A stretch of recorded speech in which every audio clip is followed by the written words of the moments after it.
Hey there, YouTube friends, Masked Bandit here, and we are back in Conifer Slopes, and it's a special edition of Conifer Slopes because I'm not alone today. I have with me, you know him as Jonti. I have Jonti with me today from Geekism. Is that right? Hello, you. Hello, you. Is it Jonti from Geekism, or are you? Is it one and the same? I guess. I don't know. No. I've always been very much that Geekism is the channel, and I'm just Jonti. Just Jonti. You're much. So, yeah. Oh, okay. So I'm here with just Jonti. And but I get a lot of comments and stuff where people call me Geekism, and I don't really pull them up on it. But no, the Geekism is just the channel. I am who I am. You are you. That's true. And we are on the wharf, and I'm excited. This is the first time I've ever had someone else build in my parks. I mean, obviously, RollerCoaster doesn't count. This is the first time where it's my project. Someone else has had a turn, so I'm super excited to see what you did. And this is the first time I've built for somebody else. Really? Yeah, it's the first time I've come in and done something. And I'd be honest with you, I was talking to Mike about this earlier in the week because we were chatting there that he exists again. And, that's right. He's back from the dead. That's right. Yeah, and we were chatting. I was like, it's horrible. Not that I haven't enjoyed it, and not that I haven't loved Conifer, but it's awful doing it for somebody else because nerve-wracking.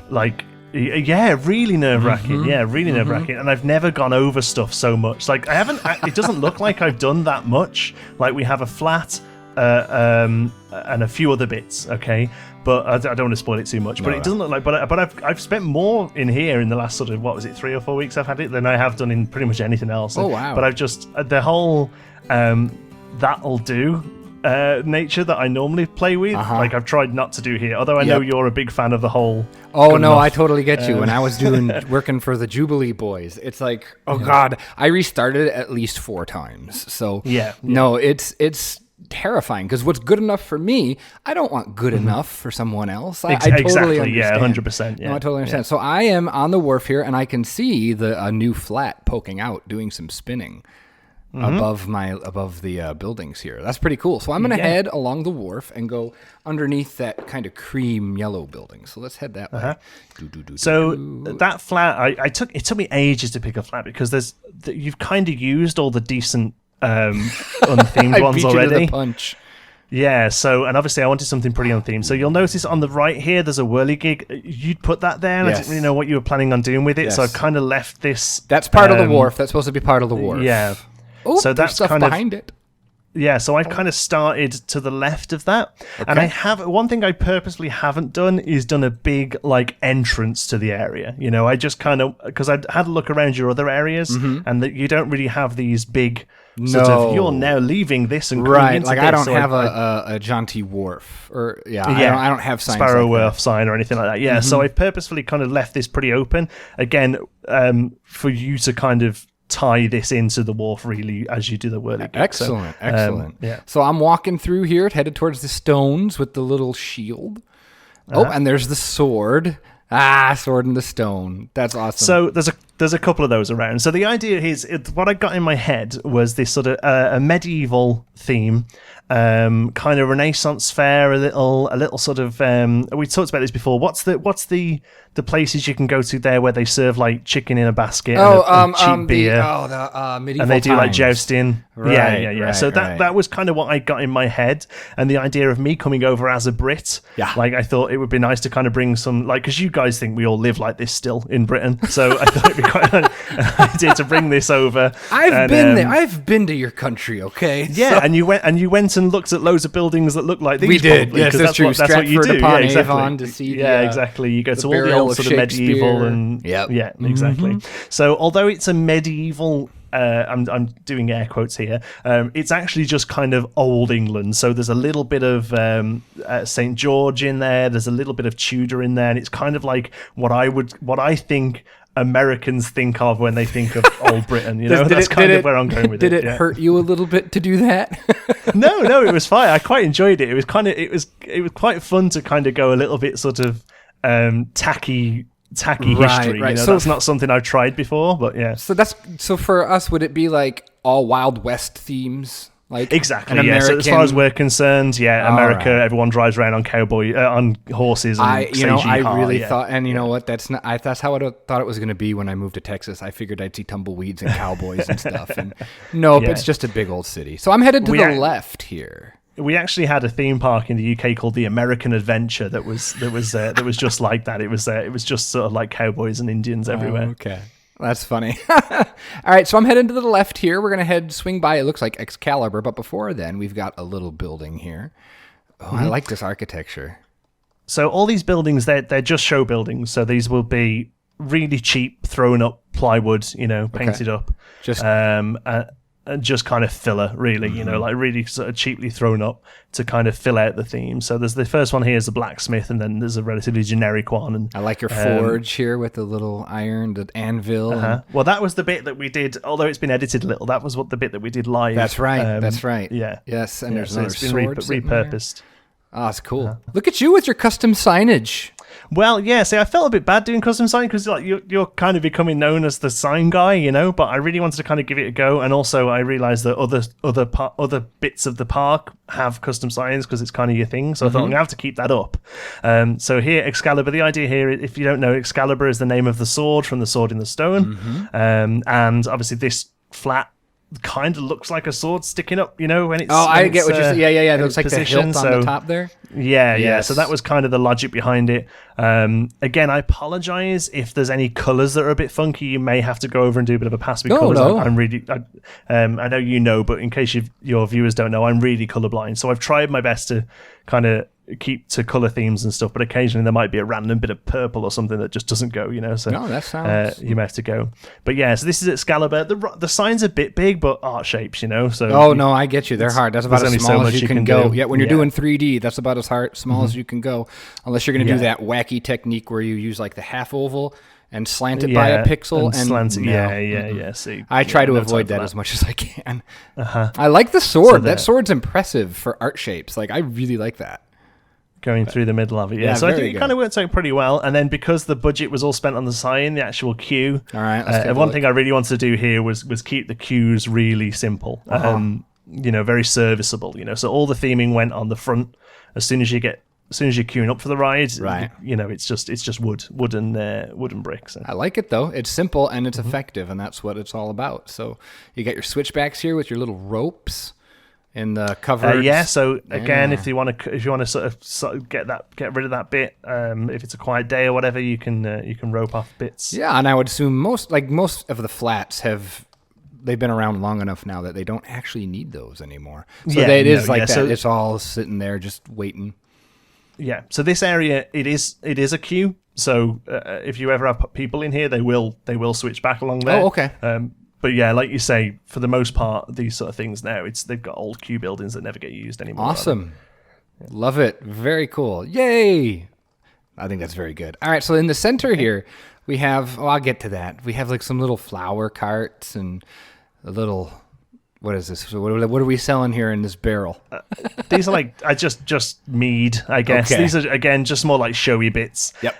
It's a shame you can't really do what I wanted to do with them. What I wanted to do with them is have like the paint peeling off. Oh, and like really like these look great when they went in 20 years ago, but they haven't been touched since. You know what I mean? Like I get these you. sort of polystyrene.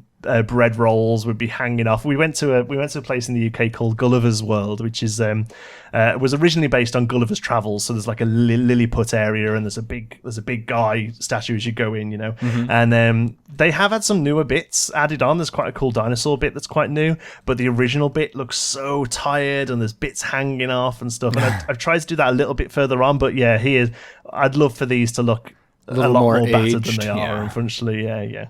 Okay. I like it, though. I like this big open area, and you might throw some picnic tables in. That'd be kind of... Oh, no, it's a stage. We'll get there. Yeah. So we have got a picnic area a bit further on. Oh, okay. This is a bit of a sort of stage. So the idea here... originally, I toyed with the idea of having a full sort of like jousting area. So are we talking the stage now? Yeah, okay. The stage bit, yeah. So the buildings behind the stage are pretty much just copies of the ones at the front. Mm-hmm. They're just kind of there to sort of fill out space and make a few sort of photo opportunities. But yeah, originally I was considering doing like a full like jousting arena. but kind of felt that was probably a bit too big just for like a themed area of a larger park. Yeah. So instead I've kind of gone for this, which would be, I don't know, maybe a couple of guys come and do some sword play, or maybe a jester come along and do some juggling or whatever, you know. Oh, okay. And so like a little show a few times a day for the kids. Again, this is inspired by CBeebies Land at Alton Towers, okay, which is a full-on kids area. But they have a couple of rides, but they have about 3 or 4 different stage areas where a few times a day people come out and do sort of songs and dances with the kids and stuff. And again, I'm going through a bit of a fad at the moment in Planet Coaster of all the stuff in parks that aren't rides, you know. So all the bits that make parks that aren't rides, so flat, sort of these sort of stage areas, midway, all that kind of stuff. You know, I think that's the one thing that these games don't really do very well. Is all the extra stuff that really makes a theme park what it is. Right. I love the benches. I love the log benches. That's great. And the stage is so simple yet so well done. It's really elegant. Again, I wanted to keep it sort of, you know, themed a bit, you know, but the theming is it's wood and throw some barrels, and it kind of looks, you know, that was kind of the idea. It's cheap, but we'll kind of make it a little bit medieval. And I see a coaster back there. You did end up doing a coaster. Oh, Ooh, we're gonna get there. All right, so I want to see the King's Court. Do you have any? Where should we go next? Do King's Court? Yeah, we can save the King's coaster Court, for last. Yeah, sure. All right, So here, first of all, I've noticed a lot of guys doing this now, and I've done it. This is a really basic version, but if you look at the floor, sort of the large plaza floor from the show, yes, this is like a new thing now. I've seen a lot of people try and do patterns on the ground, and they look amazing. And this is a really simple version, but I just wanted to have a go at it because we've got this sort of large expanse. It helps so break I thought it'd it be a good up place quite to do a bit. it. That's very but nice. There's some of the guys. I know Blue Spirit and I think Mineral's done some stuff with it as well. Remnants has done some really good stuff. Yeah. It's a really great idea, and it's definitely going to be something I play with more, I think, from now on. But cool. There's like that. So King's Court, this is your large food area. I love it. This building is taken from a video game image I found, like, what do they call them? Concept art. Okay, sure. And again, it's the largest building I've done in the area, and it's the most themed as well. But I've kind of tried to still kind of tone it down a little bit, so it's it's not too crazy. Oh, I think it'll fit in perfectly, like to the wharf area. The materials being used, I make total sense. What I've tried to do is keep the height around the same as the wharf area, basically. And the back of this goes onto the back of the wharf area as well, so you can have that as one sort of like backstage area. Oh, that's good to know. Yeah. Cool. So that's kind of trying to tied all that in together there. So there's a little bit of seating outside. Yes. That's spooky benches with Western tents. That works really Western well. canopies, and it kind of fits the bit, I guess. And then through the large door, there is actually just a toilet. Okay. It's not. I haven't done an interior. Oh, you got me. But hey, at least there's something to make them go inside. Yeah, well, that was it. Yeah, so there's a stucco toilet in there. I went around restroom. Sorry, I went around and had a look at how you'd done interiors, and the haven't. You haven't. There's a few, but where you haven't, you're kind of happy with people walking through a door. So I've stuck a door there. Yeah, cool. So that's what you've got there. And then on the side of it, there's a couple of look at this. QSRs. Oh, cool. So again, they would all share a kitchen. You can go inside and get a proper meal and a drink, or if you want to just sort of grab a coffee and a donut, you can do that as well on the side there. So I like how this feels so much more like a facade. Like the difference between a standalone building and a facade. That's really cool. Well, and also, when you have a look out of Tejikam in a minute, the back of this is just like concrete and steel. Like I've made it. Oh, really? So that only the front is actually themed, yeah. So, okay, I'm going to tell you one little detail I really love. Is back here by the second picnic area. I can see the blue bins poking out over the edge. That's just janky enough. Just janky enough. Oh. So here, the main. Don't look to the left yet. That's a surprise. That's the end. So here, obviously, that you need to do some stuff with the back of the wharf. Yes. But I've purposefully left it open so that it's kind of like there's a few trees there to kind of try and hide the backstage a little bit, but there's no way really that you're going to get away with that. So I might plant on this side of the fence a bit to try and put some. Well, that's what I thought you could do. Mm-hmm. And also, if you just run through the fence, I've started laying out a bit of a backstage. Oh, look at you! But again, I didn't really want to mess with your wharf area, so I've kind of put some flooring down and some bins and stuff. And there you'll see the back of the.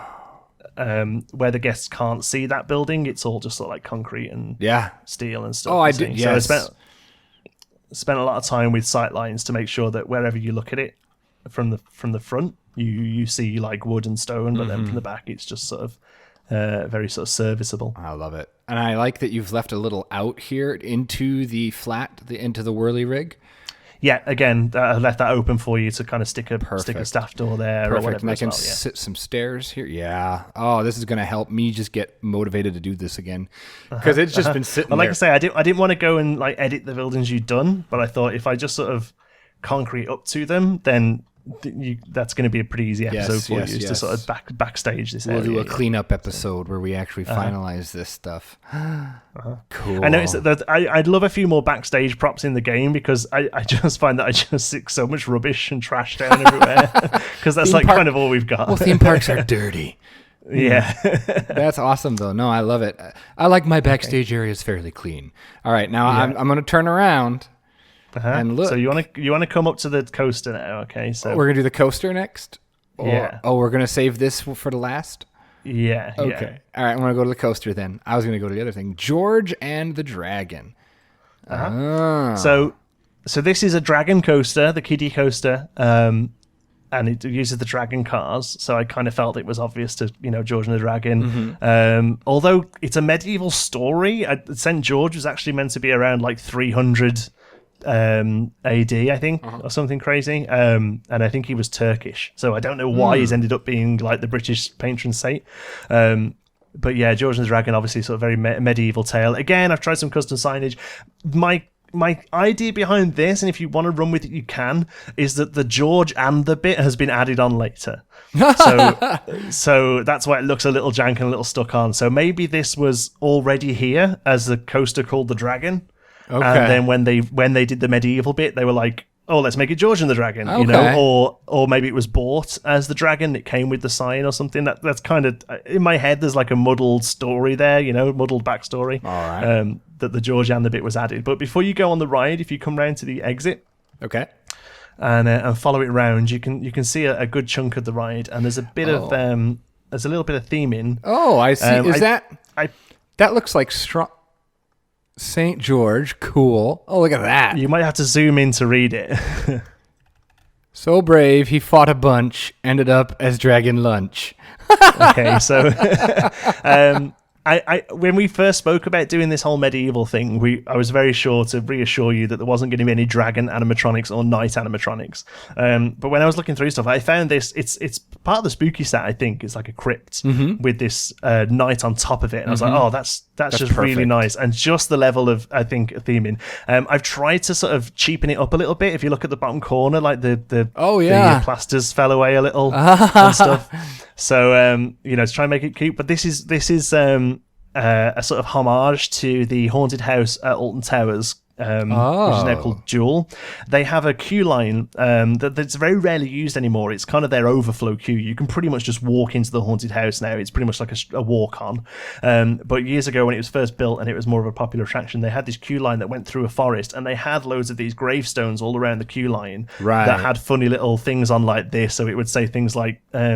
Did you show some of that in one of your vlogs? I might have done, yeah. They opened it up once. I'd been once recently, and they had a bit open. Yeah, because I think I know what you're talking about. I think you showed it. Yeah, and they've got all these things. It'll say things like, "Here lies lanky Sunder, was 6 foot tall, now 6 foot under." That kind of thing. And I just thought I wanted, and I thought that was a good way of sort of tying one of those in, really. So that's awesome. The coaster itself is based off a roller coaster called. Treetops, which is in Oakwood, which is in Wales. Okay. So it's based on a coaster here in Britain, and it's it's a really cheap kiddie coaster. But the big thing about it is that it's right in the middle of a forest. Like there's trees everywhere. That's awesome. personally, I would like to get a few more trees into this if I can, because when you ride treetops, you can barely see the rest of the track. It's very heavily forested. Thick, huh?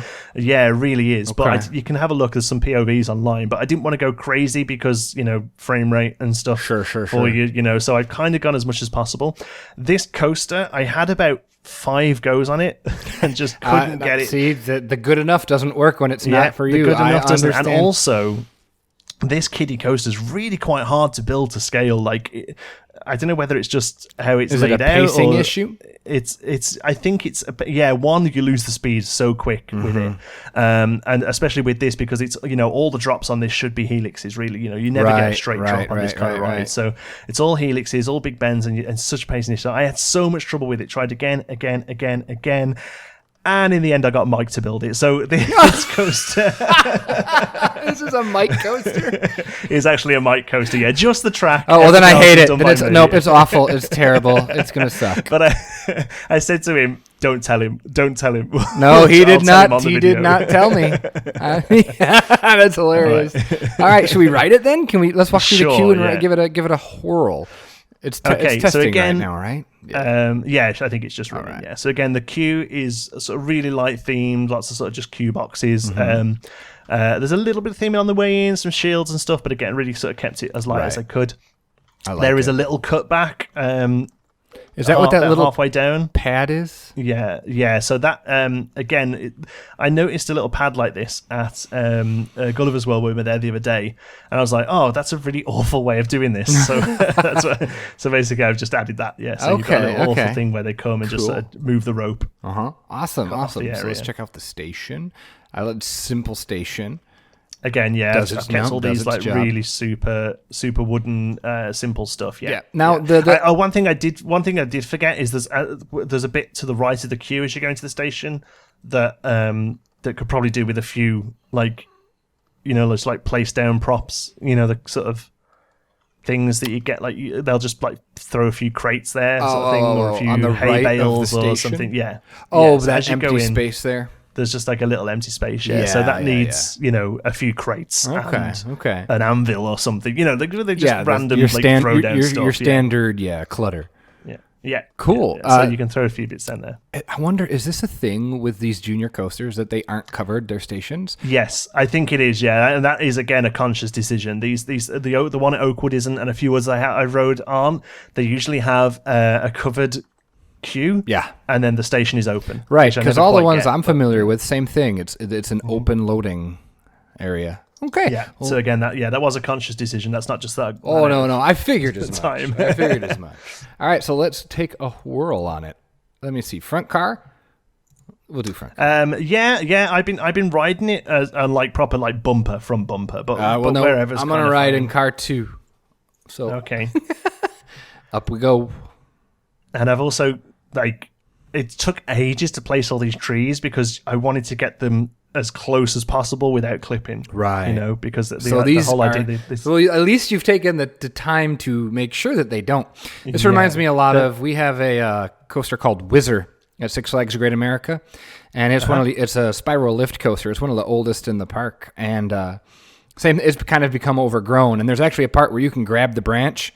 And oh really? Yeah. And it's not very fast. It's a lot like this actually. So no, this is. There's a couple. I'm noticing a couple of bits here where they're a bit close. There might be a slightest clip, but again, it's sort of a bit where you'd be ducking. Maybe that they haven't come round and done a. There you go. They haven't done a prune in a while. No, that's very good. Very cool. I exited Tegid Cam, and so now I'm all the way back at the wharf. Oh, nice. Here, we'll name this person. All right, cool. So I'm excited. Yay, a kiddie coaster. Because I was terrified of building that myself because I suck at that so hard. So yeah, like I say, I had goes and goes and goes. I was just going to give up. And I remember I spoke to you about it and you were like, just don't build a coaster. It's fine. I was like, no, it kind of needs a coaster. And then, like I say, I was chatting to Mike and Mike was like, I'll do you one. I was like, okay, great. He's actually done me 2. So the other one I'm going to use in Pinewood as the Gulpy coaster. There you go. They're very good. And he also did the wooden coaster in Pinewood, right? Yeah, that's right. Yeah, the big Woody. Yeah, cool. So I have yet to build a coaster in Pinewood. I would avoid it if at all possible. Cool. So I just want to get see what I got here from the theater. If I look back, I get a nice view of the spinner, and you get a nice, like from the entrance area. If I look back, you're going to see the spinner, and you're going to see Category 5. That's a nice little. Oh right. Oh yeah. If you turn around, you get both those coasters there. Yeah. I always like checking those things out. Cool. Okay, so that's the grand finale. Well, the big thing is the coaster. Yeah. But this is the thing that I don't think you had much of an idea that I'm doing, and also something I've not seen anyone else do. This is something I originally was going to try and get into Pinewood, and I couldn't just find a place where it would fit. Mm-hmm. And I think it fits pretty well in this kind of like loose medieval theme, and that is a bird show. Awesome. So we have a little park here called Lightwater Valley. Again, a super jank little park. That's where the Ultimate is. If you've ever heard of the Ultimate, which is this ridiculous roller coaster in the UK that was built by British Rail. It wasn't even built by a coaster company. It was built by the people who made our railroads. I may have heard of it, but and it was for a long time the longest coaster in the world. And really, the reason it was so long was because it had a lift hill and then took you down and did a bit of stuff, and then there was another lift hill and just carried. So it was basically two coasters stuck together. But sometimes the track wouldn't get to the lift hill. So they pay a guy, and he's still sat there. They pay a guy to sit in a tractor with a tow, and every now and again he'll have to tow the car to the lift. Oh my gosh, that's crazy! It's the most jank coaster in the world. Anyway, that's a Lightwater Valley, but they have this little bird show there, and it's really awesome. And it's been in the back of my head ever since we visited that this would be quite cool to do in Planco. So this is very much based on that. The layout is quite similar and stuff as well. So the idea is that this is a place where you can come and you can see some birds, and then a few times a day they'll bring out the birds of prey and they'll do a bit of falconry. So awesome. And so we have this little like almost not cage but enclosure here on the hill. Yeah, so the first one, so it's not completely caged in. The birds would be clipped, so they wouldn't be flying away. The cage is more there probably for show more than anything really, and to help with training and stuff. But then when they're not being used, the birds will sit in cages. So unfortunately, all your birds of prey are crows because it's like the only thing we have in the game. I did try building a few with art shapes. Oh, I'm sure they were massive. No, you can't get anywhere near. So the crow, I think the crows look all right. They bring a bit of movement to the space. So so we have a larger one there and then if you come through, there's a few smaller ones down the side. Here, I gotta change the time of day. And then hold on, I gotta change the time of day here because I moved it to 2:30 and now I can't see into anywhere. So okay, let's do AM. We're gonna go back to morning, 10:30 in the morning. There we go. Now I can see inside. There you can see. There inside. We go. Okay, cool. I love this big one on the corner with like the cacti and all the. That's cool. That's really good. With a selection of them in there, So and they just sort of chill out, and then a few times a day. I love this. This is so unique.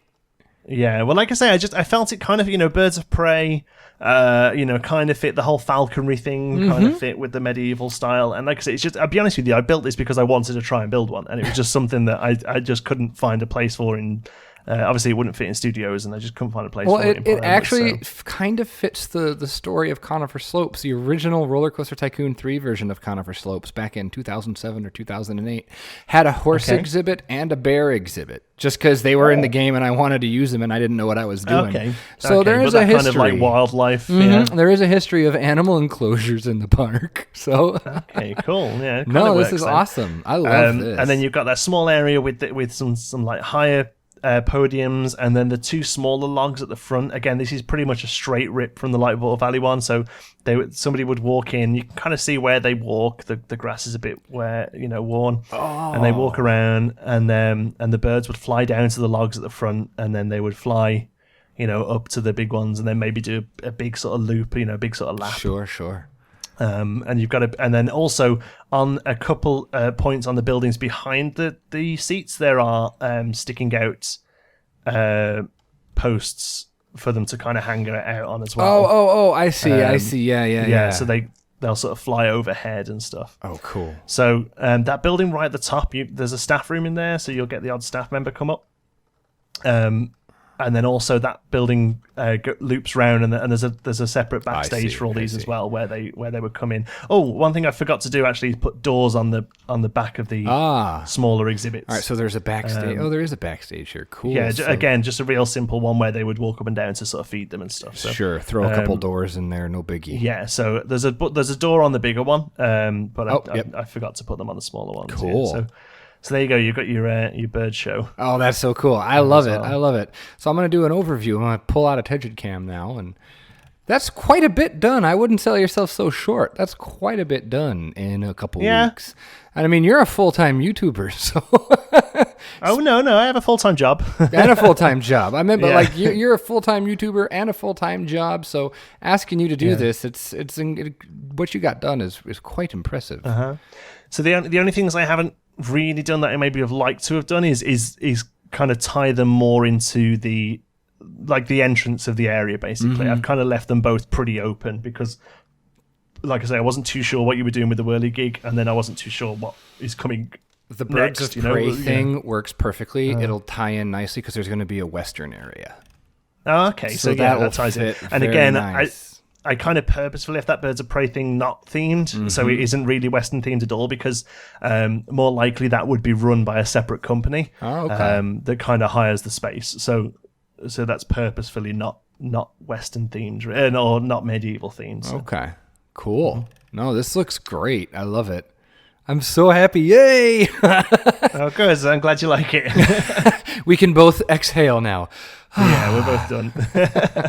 It's like I said, this is the first time I've ever had someone build something for me. So, I'm so first excited. time I've ever done it as well. Like I said, one of my favorite things from looking at the top is kind of seeing the juxtaposition from the guest view and the backstage of the restaurant. Oh yeah! Oh wow! Oh yes, that is pretty stark, isn't it?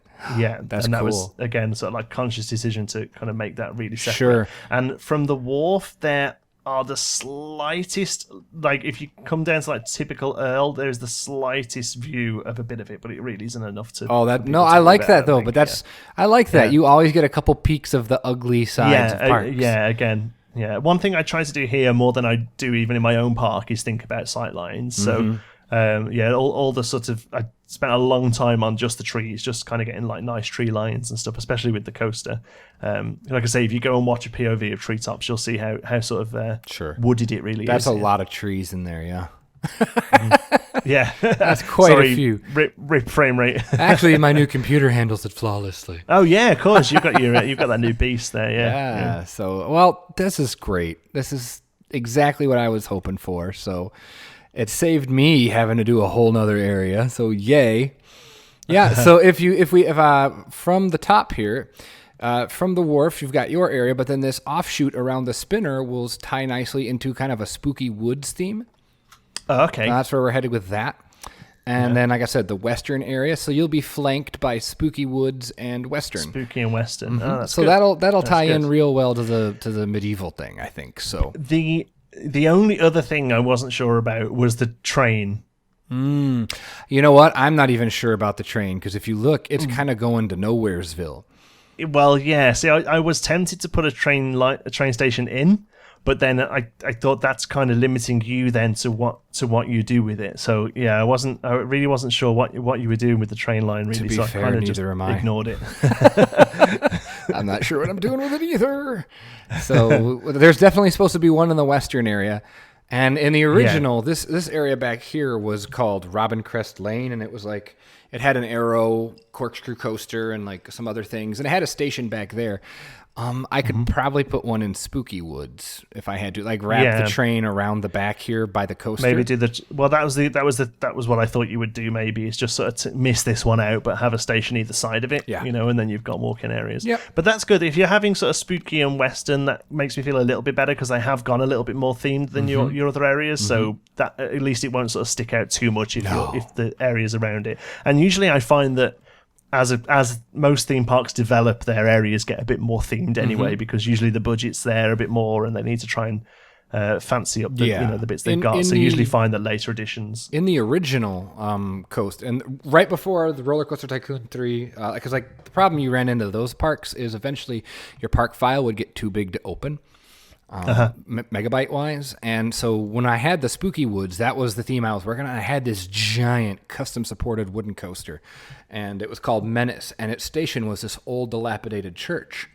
So that, again, I could make it look like an older church. It would tie in real nicely to what you've done. So I'm not concerned at all. I think that's going to be great. And you have left me enough room here to go ahead and do whirly rig the way I have intended. It's going to look, I'm going to make it wharfy, and it'll bleed in, we'll transition. That'll be great. I'm really pumped. Okay, cool. So, I'm glad you're happy. Yes, thanks very much for letting me have a go. I really enjoyed it. Oh, like I say, as stressful as it was, there is something quite nice about building for somebody else. And there's also something nice.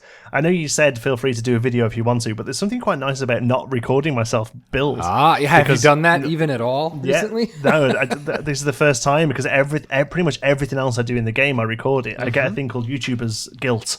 If I'm not recording, then I shouldn't really be doing it. But because this, I wanted to kind of keep this reveal for your channel, I've purposefully not recorded. And there has been something quite nice about not having those sort of pair of eyes behind me, Right. No, that's why I like to post those occasional just coasters.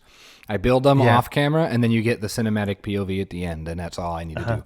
Yeah, well, awesome. Thank you so much. So this has been the best episode of Conifer yet. So woo, woo. So I guess I'm gonna have to get back in and get to work on this, because it would be a shame to have this sit dormant now for a while. So, well, like I say, I think you've got lots to go on. You've got that sort of backstage area that you can tie down to. I don't know how the backstage is going to end unless you have like a proper sort of island backstage. Yeah, I don't know. Like it's completely surrounded by front. I don't know how you're going to get because the obvious finish is to come down to the river, Yeah. So it's going to be fun to try and figure out what happens there. I don't know. We're going to figure it out. So awesome. Well, thanks so much for hanging out and taking the park, Jonti. I do appreciate it. And I am, of course, if you are unfamiliar with who Jonti is, there's a link to his information in the description below. And I just bought myself a Hello You mug, so I encourage you to check out his swag. Woo! Woo! It's coming at the end of the month. I'm a Jurassic World Evolution YouTuber, so come on. That's your claim to fame, right? Yeah. You got real big in the last watch week. Some Jurassic World. This was no, that's just what I do now. This is the last Planko video I'm ever doing. Ever? Oh, Jurassic World all the way. And then you heard it here, and folks. then Fortnite. And then we're going into Fortnite. Yeah, right. Need them views. Yeah, I picture you a wicked Fortnite player. All right, guys. Well, that's going to do it for me and for Jonti. So thanks so much for being here. Have yourself a great day, great night, great whatever. And I will see you for the next episode of Conifer Slopes. Bye, everyone. Bye.